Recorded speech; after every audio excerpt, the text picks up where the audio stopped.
Priority একটা চমৎকার জিনিস। বাস্তবতা কিংবা সমস্যা সবার জীবনেই আছে কম বেশি। সত্যি বলতে এটা হচ্ছে সেকেন্ড সাবজেক্ট। ফার্স্ট সাবজেক্ট হচ্ছে কার কাছে আপনার গুরুত্ব কতটুকু সেটা।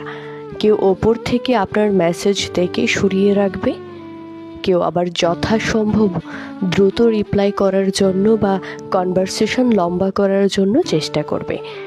কেউ ঘড়ি দেখে রাত 12টায় জন্মদিনে উইশ করবে, কেউ আবার জানবেই না আপনার জন্মদিন কবে। কেউ আপনার পাশে থাকাটাকে গুরুত্ব দিয়ে সব ঝড় ঝাপটা অতিক্রমের চেষ্টা করবে, কেউ আবার সরে যাওয়ার জন্য কারণ খুঁজে বের করবে। যাই বলি না কেন, দিন শেষে প্রায়োরিটির উপরেই 80% নির্ভর করে সব কিছু। আর এটা আসলেই অন্যরকম একটা জিনিস।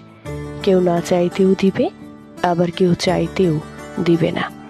যারা আমাদের কদর করে, প্রায়োরিটি দেয়, তারা সব সময় ভালো থাকুক আর আমাদের জীবনে সব সময় থাকুক। যারা অবহেলা করে তারাও থাকুক তাদের মতো করে। আপত্তি কিংবা অভিযোগ কোনো কিছুই নেই। তাই বললাম, প্রায়োরিটি একটা চমৎকার জিনিস। ব্যস্ততা কিংবা সমস্যা সবার জীবনেই আছে কম বেশি, তবে সত্যি বলতে এটা হচ্ছে সেকেন্ড সাবজেক্ট।